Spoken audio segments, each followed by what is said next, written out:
அல்லாஹ் வெற்றி கொண்டு வந்து கொடுத்தான். இதுதான் மகத்தான வெற்றி. இன்னா ஃபதஹ்னா லக ஃபதஹன் முபீனா. அநீதம் இழைக்கப்பட்ட போது கூட அல்லாஹ் வெற்றியை எதற்காக குறிப்பிட்டான் என்றால், அந்த ஹுதைபியா உடன்படிக்கைக்கு பிறகு 2 வருடத்திலே ஒட்டுமொத்த இஸ்லாமியரும் மக்காக்குள்ள போயிட்டாங்க. இவங்க செஞ்ச அந்த தியாகத்தினால மக்காக்குள்ள போய் மக்கா வெற்றி கொண்டுட்டாங்க.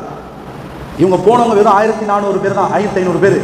வெற்றி கொள்ளப்பட்ட போது இஸ்லாமியர்கள் எத்தனை பேர் இருந்தாங்க? 10,000க்கும் மேற்பட்ட இஸ்லாமியர்கள் இருந்தாங்க. போற இடத்துல இஸ்லாம் பரவியது. அப்ப என்னன்னா, நமக்கு ஒரு வாழ்க்கையில நமக்கு ஒரு விஷயம் நடக்குதுன்னா, இந்த மாதிரி சம்பவங்கள் நம்ம எதற்காக சொல்றோம்னா, அல்லாஹ் வரிசைப்படுத்தி குர்ஆன்ல சொல்லிக்கிட்டே இருக்கான். ஹதீஸ்ல இல்ல, அல்லாஹ் குர்ஆன்ல சொல்றான். உனக்கு உன் வாழ்க்கையில ஒரு விஷயங்கள் நடந்தது என்றால், அஸான் தக்ரஹு ஷைஅன் வ கைருல் லக்கும், நீ ஒரு விஷயத்தை வெறுப்பா அது நடக்குதுன்னா அதுல அல்லாஹ் உனக்கு கைர் வச்சிருக்கான். நீ ஒரு விஷயத்தை ரொம்பவும் நேசிக்கிற, அத அல்லாஹ் தீங்கா மாத்திடுவான். ஏன்னா நீ தெரியாததெல்லாம் அல்லாஹ் தெரிஞ்சவனா இருக்கிறான். உனக்கு தெரியாததெல்லாம் உன்னை படைத்த ரப்புல் ஆலமீன் உனக்கு எது நல்லது எது கெட்டது என்று அல்லாஹ் தெரிந்தவனாக இருக்கிறான். அதனால யார் மேலையும் எந்த சந்தர்ப்பத்திலையும் அல்லாஹ்வை விட நம்பிக்கையை நீங்கள் வைக்கக்கூடாது. உங்களுடைய கலாக்கதிரை விட நம்பிக்கை எதுவும் அதிகமாக வச்சிடக்கூடாது.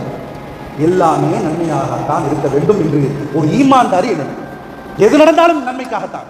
போய்கிட்டு இருக்கிற ஆக்சிடென்ட் நன்மைக்காக, இப்படித்தான் ஒரு ஈமான்தாரி என்ன வேண்டுமே ஒழிய, இதை தவிர அல்லாஹ்வை சாபமிடுவது, கோலமிடுவது, அவனை எதிர்த்து நான் இனிமேல் தொழமாட்டேன் என்று சபதமிடுவது, இது போல ஈமான்தாரி ஒரு முஸ்லிம் ஒரு முஃமின் ஒரு காலமும் செய்ய மாட்டான். அல்லாஹ் தஆலா நம் அனைவருக்கும் அப்படியான உறுதியான ஈமானியத்தை அல்லாஹ் வழங்க வேண்டும். அல்லாஹ் ரப்பல் ஆலமீன் நம் வாழ்க்கையிலே நடக்கக்கூடிய சுய சுகம் துக்கம் மகிழ்ச்சி அத்தனையும் அல்லாஹ்விடத்திலே கொண்டு போய் சேர்க்கக்கூடிய ஈமானாக நம் அனைவருடைய ஈமானையும் அல்லாஹ் ஆக்கி அருள் புரிவானாக.